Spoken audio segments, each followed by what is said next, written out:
예, 지금 많이 피곤해 더우세요? 안 더우시죠? 이 앞에를 좀 꺼주세요. 여기서. 예. 우리 옆 사람과 인사 한번 나누실까요? 예수 안에서 사랑합니다.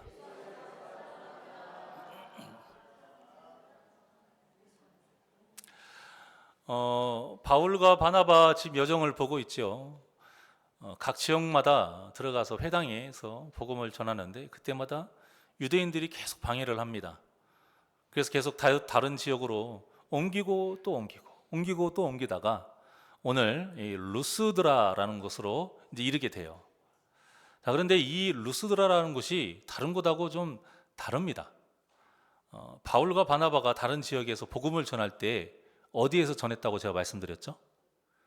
유대인의 회당. 이 회당이 뭐냐면 그냥 성전 대용으로 그냥 그 하나님을 향해서 예배하는 초소, 말씀을 듣는 곳, 이렇게 생각하시면 돼요. 이 회당은 만드는 게 참 간단해요. 조건 하나만 만족하면 됩니다. 그게 뭐냐면 유대인 성인 남성 10명만 모이면 돼요. 그러면 그 회당을 만들 수가 있는 거예요. 그런데 이 루스드라라는 곳에 무엇이 없었냐면 회당이 없었어요. 회당이. 그럼 이게 무슨 뜻일까요? 이 도시는 온전히 이방인들만 사는 곳이다라는 것이죠. 그 전까지는 유대인들이 많이 살았던, 같이 섞여 살았던 곳을 다녔어요. 그런데 이번에는 온전히 유대인만 있는 곳에 지금 도착을 한 겁니다. 자, 이것이 무슨 의미가 있느냐? 이제 본격적으로 이방인을 위한 복음이 시작되었다라는 뜻인 거죠. 이전까지는 이스라엘의 어떤 배경도 이야기하면서 당신들이 기다렸던 메시아가 예수님이시다. 그 예수님이 우리의 죄를 위해서 십자가에서 피 흘려 돌아가셨다가 부활하셨고 승천하셨다. 이런 메시지를 쭉 전했었어요. 그런데 루스드라에는 이런 배경을 모르잖아요. 그러니까 전하는 메시지가 기존의 메시지가 아니라 이제 바로 예수님을 전하게 돼요. 그런데 이곳에서 특별한 일이 벌어집니다. 바울이 보아하니 은혜받게 생겼고 바울이 보아하니 이제 구원받을 만한 그러한 영혼이 보인 거예요. 그런데 그 영혼이 어떤 사람이었냐? 나면서부터 걸어본 적이 없는 안진뱅이였던 겁니다. 그래서 그 사람을 이제 걷게 했어요. 엄청난 기적이죠. 근데 이 모습이 어디에서 많이 본 것 같지 않나요? 사도행전 3장에 있던 그 내용하고 똑같습니다. 성령 충만함을 입고 베드로와 요한이 이제 제9시 기도할 시간에 성전 미문에 있는 나면서부터 앉아있는 그 한 사람을 딱 일으켜 세운 사건하고 똑같아요. 그때 내용을 한번 볼까요? 사도행전 3장 6절에서 8절입니다. 시작. 베드로가 이르되 은과 금은 내게 없거니와 내게 있는 이것을 내게 주노니 나사렛 예수 그리스도의 이름으로 일어나 걸어라 하고 오른손을 잡아 일으키니 발과 발목이 곧 힘을 얻고 뛰어 서서 걸으며 그들과 함께 성전으로 들어가면서 걷기도 하고 뛰기도 하며 하나님을 찬송하니 아멘. 자, 이 기적이 왜 중요하냐면요, 이 기적을 시작으로 인해서 이걸 누가 행하신 것입니까? 하나님이 행하신 거잖아요.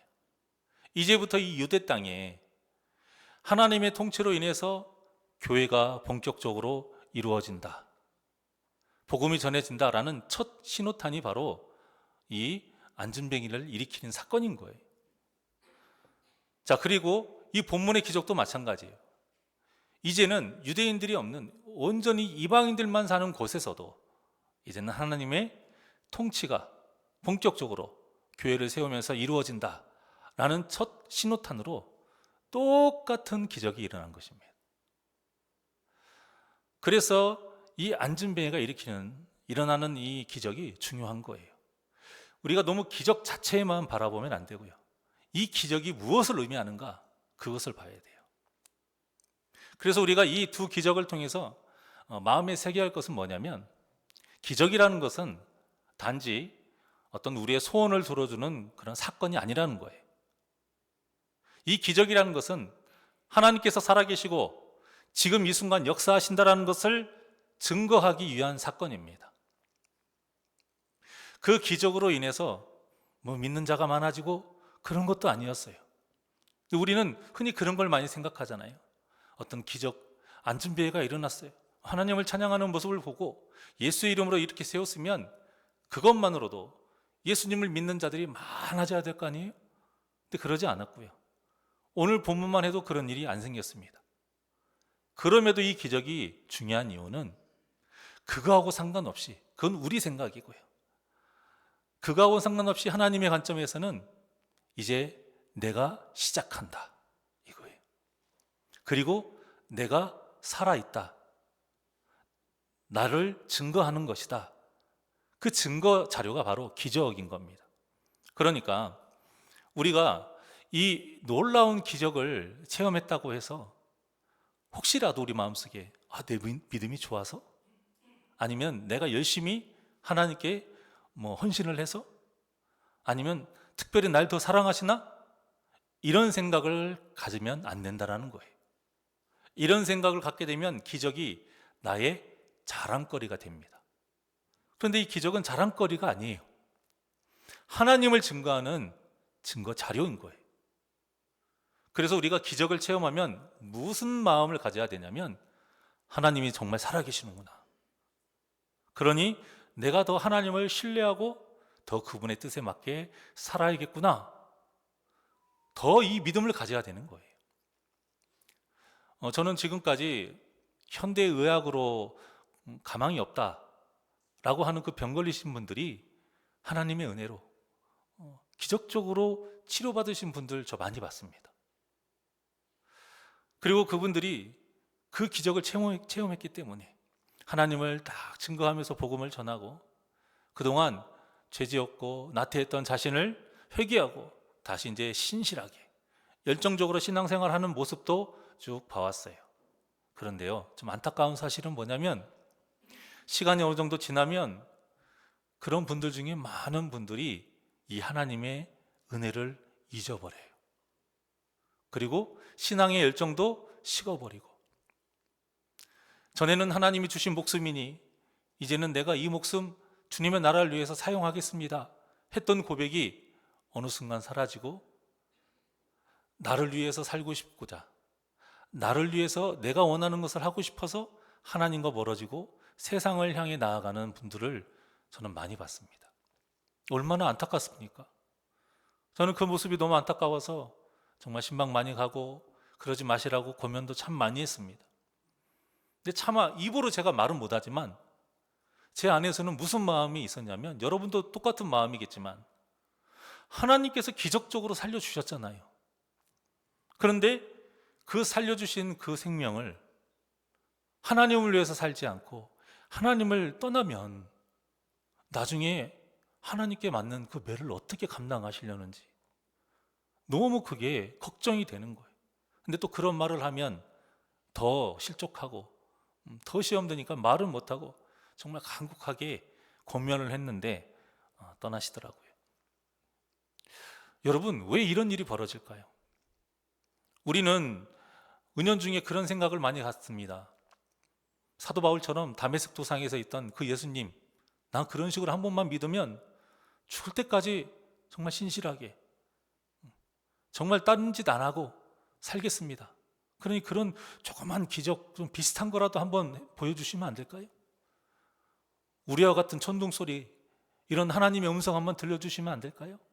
우리가 이런 마음을 갖지만요, 실제 그런 기적을 체험해도 여러분, 지금 우리가 생각하는 것처럼 그러기가 쉽지 않습니다. 당연히 그렇게 해야 되지만 사람이 그렇게 연약해요. 하나님이 베푸신 그 기적을 어느 순간 나를 위한 선물, 나를 위한 은혜로만 생각하게 되니까 이 기적을 갖다가 점점 기적이 의미하는 바를 내가 까먹게 되는 거예요. 계속 말씀드리지만 하나님께서 행하신 모든 기적은 하나님이 살아계시다라는 것을 이 땅에 증거하시기 위해서 보여주는 겁니다. 그게 1차적인 목적이에요. 우리가 이것을 절대 잊으면 안 됩니다.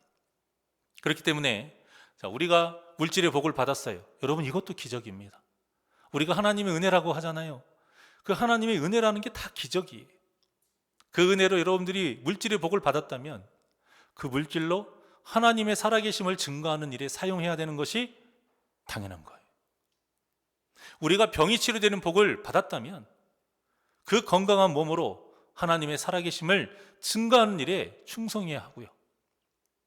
우리의 일이 잘 풀리고 그 문제가 해결이 됐다면 그 모든 일에 감사하며 하나님의 살아계심을 증거하는 일을 최우선으로 삼고 살아야 됩니다.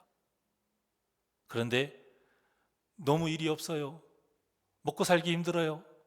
하나님께서 그 기도를 들어주셨더니 너무 바빠서 하나님을 멀리하는 이런 일이 벌어진다라는 거예요. 근데 우리가 항상 무슨 말로 고백합니까? 모든 것이 하나님의 은혜입니다. 이 말은 무슨 말이냐면 모든 것이 하나님의 베푸신 기적입니다. 똑같은 말이에요. 그렇다면 이 은혜의 모든 것으로 하나님이 주신 이 은혜로 하나님의 살아계심을 증거하며 살아야 하는 것이 마땅하다라는 것이죠. 우리가 이 개념을 바르게 잡고 있어야 교만해지지 않을 수 있고요. 하나님의 은혜를 우리가 당연하게 생각하지 않고 얼마나 그게 귀한지 바르게 여기며 살 수 있는 겁니다. 그런데 이 기적이 일어난 후에 오늘 본문에 보면 큰 문제가 하나 생깁니다. 바울이 이 안전배기를 일으켜 세운 사건을 보고 사람들이 놀랐어요. 그리고 바울과 바나바를 신이 사람의 형상으로 내려왔다 이렇게 믿어버린 겁니다. 그리고 바나바는 제우스라고 말하고 바울은 헤르메스라고 말을 해요. 그 제우스와 헤르메스라는 것이 이제 그리스 신화에 나오는 신의 이름이잖아요. 여기에서 이제 제우스는 신의 어떤 대장격이에요. 영어로 하면 이제 주피터입니다. 같은 말이에요. 그리고 헤르메스는 이제 보통 제우스의 아들로 많이 인식을 해요. 그리고 뭔가 대변하는 자. 그러다 보니까 바울이 또 말씀을 전했잖아요. 그러니까 또 헤르메스라고도 하고 영어로는 이제 헤르메스가 머큐리라고 하는데 그래서 바나바가 이 사도 바울보다 나이가 훨씬 많아요. 그러다 보니까 바나바를 제우스라고 하고 바울을 헤르메스 또 말씀을 전했기 때문에 전하는 자 해서 헤르메스라고 이제 이해를 한 것이죠. 그래서 이제 그때 그 기적을 보고 바로 사람들이 이제 제우스 신당에 있는 제사장을 데리고 옵니다. 그리고 데리고 와서 뭘 해요? 제사를 드리려고 해요. 그것도 제물이 소와 화환들을 가지고 사람들하고 함께 이 바울과 바나바 앞에서 제사를 드리려고 하는 거예요. 소와 화환이라는 건 뭐냐면 최고의 제물이고요. 그 다음에 최고의 정성을 다했다라는 뜻이에요. 그러니까 이 사람들의 상태가 지금 어떤 거냐면 감격해가지고 굉장히 흥분된 상태인 거예요. 거의 뭐 그 다미 선교에 모인 거는 저리 가라 할 정도의 어떤 그런 거예요. 그들은 12시에 오실 거라 생각하고 모인 자리지만 이 사람들은 이미 오셨다예요. 오셨다. 제우스와 헤르메스가 오셨다. 그러니까 얼마나 이들이 흥분되어 있겠습니까? 그 모습을 보고 바울과 바나바가 깜짝 놀라죠. 그래서 14절과 같이 행동합니다. 14절 시작.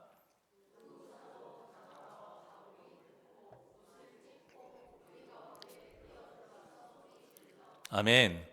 자, 여러분, 이 바울과 바나바의 모습을 꼭 기억하시길 바랍니다.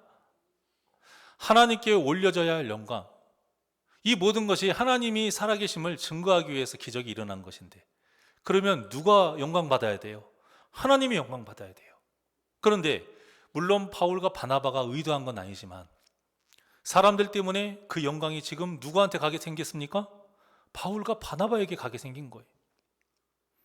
그런 일이 생기지 않도록 단호하게 그것을 끊어버리고 하나님께 올라갈 그 영광을 가르치지 않도록 우리가 취해야 할 모습이 바로 이 14절의 모습이에요. 물론 이런 똑같은 상황은 우리에게 일어나지는 않지만 이런 류의 상황은 너무나도 많아요. 우리가 살다 보면 얼마나 열심히 해요. 얼마나 그 인정받는 또 신앙의 모습 보일 때도 있잖아요. 또 개중에는 특별한 은사를 가지신 분, 또 우리가 전도 열심히 하면 이런 열매를 맺고, 또 우리가 헌신을 하면 많은 또 열매를 맺어요. 자, 그런 것을 보면 사람들이 얼마나 많이 인정해주고 높여줍니까? 박수를 막 쳐줍니다. 그건 좋은 거예요. 열심히 했기 때문에 응원해주고 인정해주는 건 좋지만, 그런데 그 상황이 박수를 받는 입장에서는 이 상황과 똑같다라고 생각을 하십니다. 하면 돼요.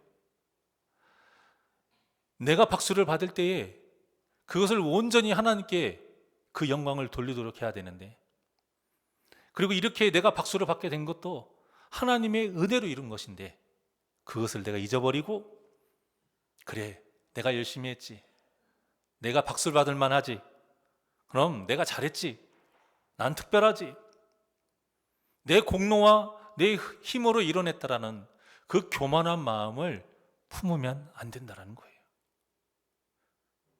이 교만한 마음을 품는다면 어떤 모습과 똑같냐면, 이 사람들이 지금 본문에서 제우스다, 헤르메스다, 이렇게 제사장이 소와 화환을 들고 제사를 드릴 때에 그냥 그 앞에서 그대로 앉아있는 거예요. 이렇게. 자, 그래, 내가 제우스다 하고 제사를 받는 거하고 똑같은 거예요. 얼마나 어리석고 말도 안 되는 일입니까? 그런데 우리 마음에 교만함을 가지면, 그럼 내 공로지 라는 생각을 가지면 이 모습과 똑같다라는 거예요. 그럼 이 모습은 나중에 하나님 앞에 섰을 때 절대 그 책망을 피할 수 없는 너무나도 큰 죄라는 것이죠. 그렇기 때문에 혹여라도 우리 하나님의 그 은혜가 내 공로로 될 것 같은 상황이 다 올 것 같으면, 이 14절과 같이 옷을 찢는 마음으로 내 안에 한 톨이라도 있을 만한 그 교만함을 다 털어버려야 돼요. 바로바로 다 털어버리고 사람들을 향해 명확하게 큰 소리로 외쳐야 됩니다. 이 모든 일은 다 하나님께서 하신 일입니다. 내가 한 것이 아니라 모두 하나님의 은혜입니다. 이 모든 영광은 오직 하나님께 돌려야 합니다. 명확하게 이야기를 해야 돼요. 그렇지 않고 하나님께 돌려야 할 이 영광을 우리가 조금이라도 갈아찬다면 우리는 쉽게 말해서 도둑이 되는 거예요. 여러분도 잘 아시다시피 한국에 교회가 세워지면서 정말 많은 은사자들이 복음을 전하는 데 크게 사용되어졌습니다. 여러분들이 그 은사를 다 부정하지는 않잖아요. 물론 거짓 은사도 있었지만, 그리고 그 은사로 인해서 복음이 많이 전해지는 거에 기여한 것은 또한 사실이에요. 그런데 어느 순간 그분들이 명예에 먹히게 되고요, 돈에 먹히게 되니까 오히려 한국 교회 전체에 문제가 생기고 병들어가기 시작하고 더 복음을 전하는 데 걸림돌이 되기 시작한 거예요. 그런 분들 때문에 예수님 오히려 안 믿는 사람들이 늘어났다는 것이죠. 무엇일까요? 그 이유가 무엇일까요? 자신이 하나님이 되어버렸기 때문에, 그 은사를 통해서 하나님을 증거하고, 그 은사를 통해서 예수님을 증거하고, 그 은사를 통해서 복음을 전해야 되는데, 나는 그저 전달자이고 나는 그저 안내자인데 내가 하나님이 되어버린 거예요. 말로는 하나님을 찬송하지만 실제로는 하나님께 올려줘야 할 영광을 다 자기들이 가로채서 누린 것입니다. 자, 이런 도둑질이 판을 치니 하나님께서 그 은사를 걷어가시는 것이 당연한 것 아니겠습니까? 오늘날 이런 말들 참 많이 해요. 교회에 능력이 없습니다. 교회에 기적이 없어요. 옛날과는 다르게 왜 교회에 기적의 역사가 없을까요? 여러 가지 이유가 있겠지만 그 중에서 이 은사자들의 타락과 교만이 한몫을 한 것은 또한 분명한 사실이에요. 사랑하는 여러분, 성도는 이 세상 사람들에게 하나님을 가리키는 안내판입니다. 자, 따라해 볼까요? 성도는 세상 사람들에게 하나님을 가리키는 안내판입니다. 잘 가리키기만 하면 돼요. 똑바로 있어야 될 곳에 서 있으면 되는 거예요. 그 역할을 하라고 우리에게 은사를 주신 거예요. 그 은사를 통해서 좀 더 명확한 안내판이 되라고, 좀 분명한 글씨가 보이게끔 제대로 좀 알려주라고, 역할을 제대로 하라고 우리에게 은사를 주신 거고, 여러분들에게 부유함도 주신 거고, 시간도 주신 거고, 건강도 주신 거예요. 기적을 베풀어 주신 것도 이 눈에 보이는 기적을 통해서 더 담대하게 전하라 이거예요. 누구를요? 하나님을 전하라 이거예요. 예수 그리스도를 전하라 이겁니다. 그러니까 우리가 거룩하게 살아야 되는 이유가 예수님을 닮아가야 하는 이유도 있지만, 그 구별된 삶의 모습을 통해서 세상 사람들이 우리를 통해서 누구를 볼 수 있기 때문입니까? 하나님을 볼 수 있기 때문인 거예요. 그래서 세상 사람들에게 듣는 말 중에서 가장 값진 말이 뭐냐면, 당신을 보니까 하나님이란 분이 계신 것 같기는 해, 이런 말을 듣는 것이 여러분 정말 값진 말입니다.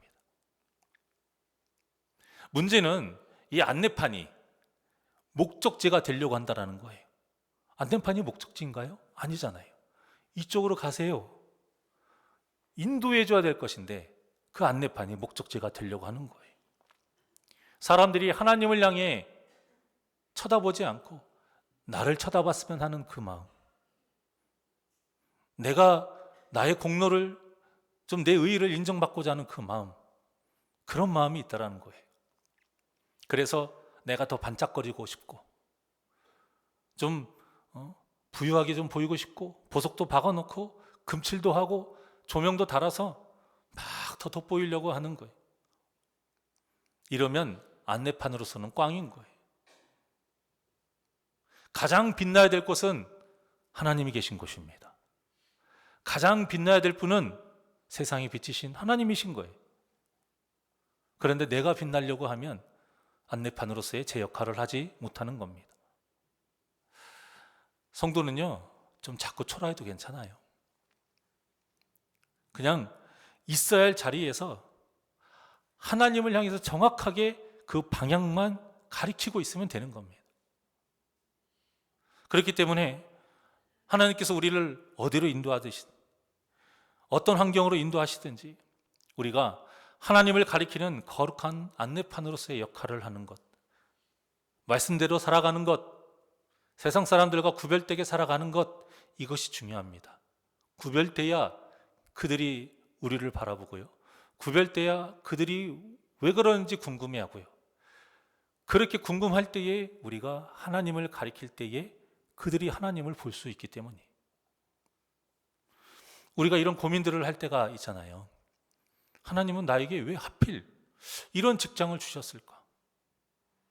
하나님은 나에게 왜 하필 이런 사람을 붙여주셨을까? 하나님은 나에게 왜 이런 고난과 시련을 주셨을까?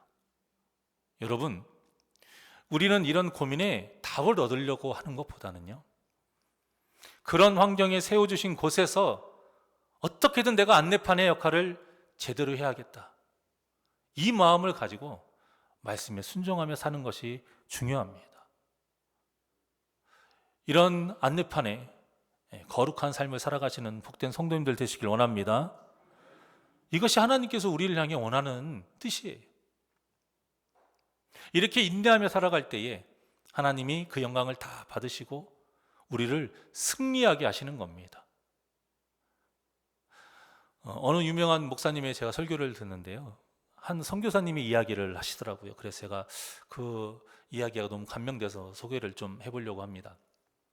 한재승 선교사님이라는 분인데, 이분이 선교사의 사명을 받고요, 카자흐스탄으로 가족과 함께 가게 됐어요. 아내와 두 자녀가 있었습니다. 그런데 혈연 그렇게 4명에서 카자흐스탄 가는데 너무 여건이 좋지가 않아요. 그래도 열심히 했는데 어느 날에는 이유 없이 청년들에게 둘러싸여서 그냥 1시간 내동 맞은 적도 있었어요. 본인만 맞으면 괜찮은데 아내도 내동되어 있고 아이들까지도 다쳐 있고, 그런 모습을 봤을 때 아빠 입장에서 어떻겠습니까? 근데 이분이 누구냐면 태권도 공인 4단이, 그리고 겨루기가 겨루기가 주 종목인 분이에요. 그러니까 마음만 먹으면 이들을 때릴 수 있는 거예요. 그런 마음도 들었대요. 그런데 보이지 않는 어떤 손이 자기 손과 발을 꽉 묶더래요. 그래서 그분이 깨달았대요. 아, 성령님께서 내 손과 발을 묶으시는구나. 내가 이들을 제압할 수는 있지만 이렇게 하면 이 땅에 복음이 전해진 데 있어서 방해가 될 수 있기 때문에 성령님께서 내 손과 발을 묶으시는구나. 그래서 그대로 맞았대요. 그런데 거기서 끝나는 게 아니에요. 또 어느 날에는 KGB 아시죠? 옛날 좀 시간이 돼서 KGB가 와서 얼굴을 가리고 쉬러 가더래요. 그리고는 막 협박을 하는 거예요. 출국하지 않으면 너희들 가족 다 가만두지 않겠다. 그래서 그때는 어쩔 수 없이 협박을 받고 출국을 해서 필리핀으로 간 겁니다. 필리핀에 가서 이제 열심히 복음을 전했는데 그 선교사님 마음속에 항상 그 마음에 부담감이 있어요. 뭐였냐면 그래도 그렇게 길지는 않았지만 카자흐스탄에서 그 짧은 시간 동안 복음을 전했을 때 복음을 받아들인 어린아이들이 있었대요. 많지는 않지만 그 아이들이 계속 마음에 걸려서 견딜 수가 없었다라는 거예요. 그래서 결국 죽으면 죽으리이다. 죽음을 무릅쓰고 가족을 다 데리고 다시 카자흐스탄으로 들어갑니다. 이제 그곳에 교회를 세웠고요. 열심히 복음을 전하며 살았어요.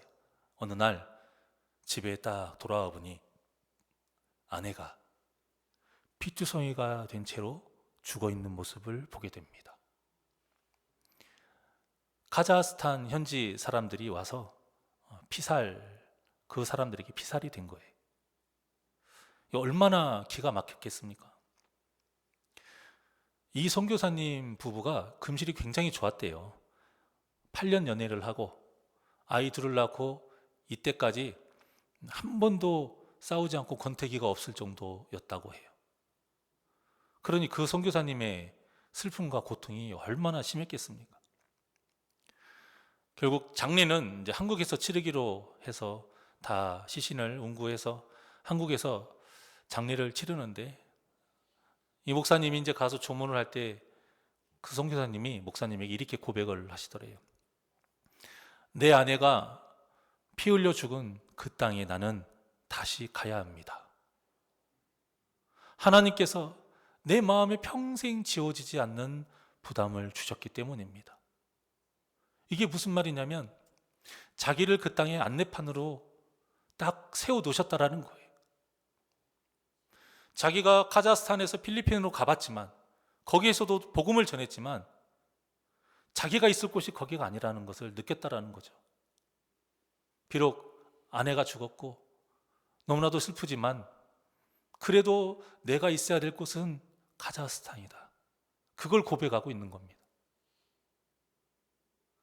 그래서 자기는 거기에서 복음의 안내판의 역할을 끝까지 하겠다라고 해서 결국에는 가십니다. 이분의 고백을 듣고는 제가 이런 생각을 해봤습니다. 나는 과연 내가 빛나려고 하는가? 아니면 빛나는 하나님을 가리키려고 하는가? 나는 과연 현재 지금 내가 살고 있는 삶이 내가 빛나 보이려고 살고 있는가? 아니면 저 빛나는 하나님을 가리키면서 제대로 살고 있는가? 생명의 빛이신 하나님을 가리켜서 예수님을 모르는 세상 사람들을 구원의 길로 안내해야 하는 것이 우리의 사명입니다.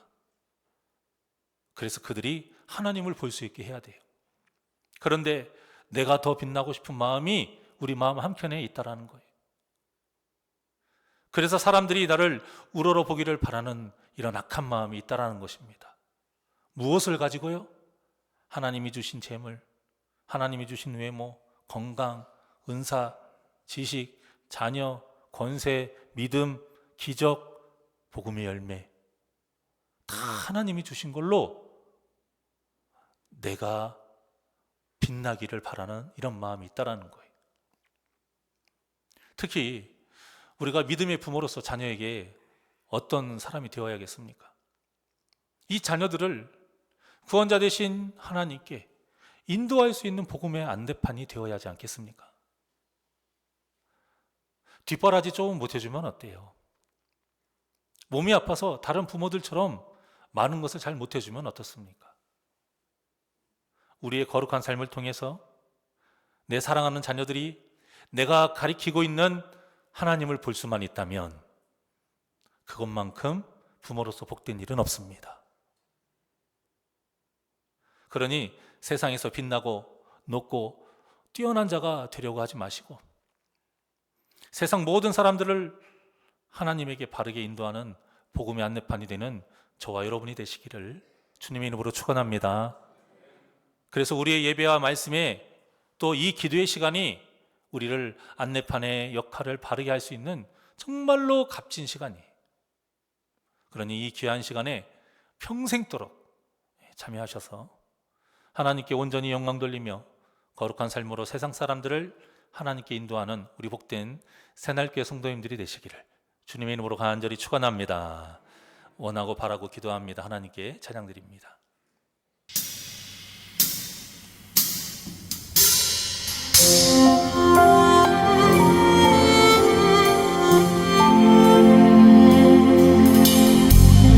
이 세상을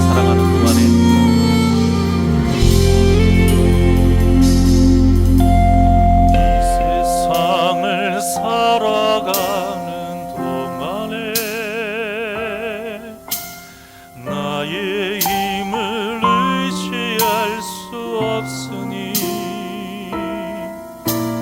기도하고 낙심하지 말 것은 주께서 참 소망이 되심이라. 이 세상을 살아가는 동안에 나의 힘을 의지할 수 없으니 기도하고 낙심하지 말 것은 주께서 참 소망이 되심이라. 하나님의 꿈이 나의 비전이 되고 예수님의 성품이 너의 인격이 되고 성령님의 권능이 너의 능력이 되길 원하고 바라고 기도합니다. 우리 두 손을 가슴에 얹고 찬양합니다. 주의 길을 걸어가는 동안에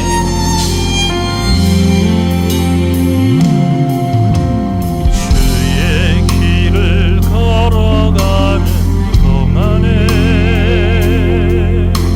세상에 곧 의지할 수 없으니 난 사고 낙심하지 말 것은 주께서 참 기쁨이 되시리라. 하나님의 꿈이 너의 기전이 되고 예수님의 성품이 너의 인격이 되고 성령님의 권능이 너의 능력이 되길 원하고 바라고 기도. 하나님의 꿈이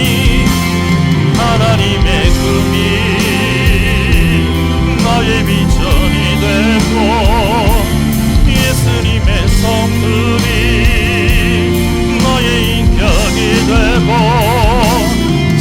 성령님의 권능이 너의 능력이 되길 원하고 바라고 우리 두 손 높이 들고 고백합니다. 하나님의 꿈이 나의 비전이 되고 예수님의 성품이 너의 인격이 되고 성령님의 권능이 너의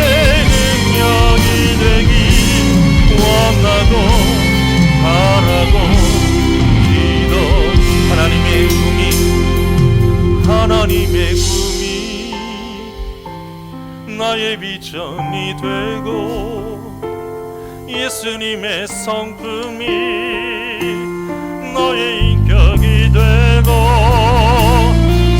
성령님의 권능이 너의 능력이 되길 원하고 바라고 기도합니다.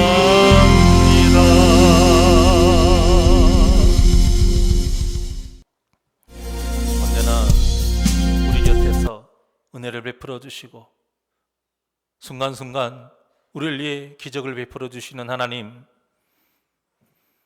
그 하나님의 은혜와 기적이 나를 위함이 아니요 내 소원을 들어주기 위함도 아니요 살아계신 하나님을 이 땅에 증거하기 위해 주님께서 행하신 일이오니 우리가 그것을 바로 알고 하나님께 올려져야 할 영광을 가로채는 일 없도록 늘 하나님께 영광 돌리며 복음의 안내판으로서 내 자리를 온전히 지켜 주님을 모르는 불쌍한 세상 사람들에게 하나님을 증거하고 가르칠 수 있는 자 되게 하여 주시옵소서.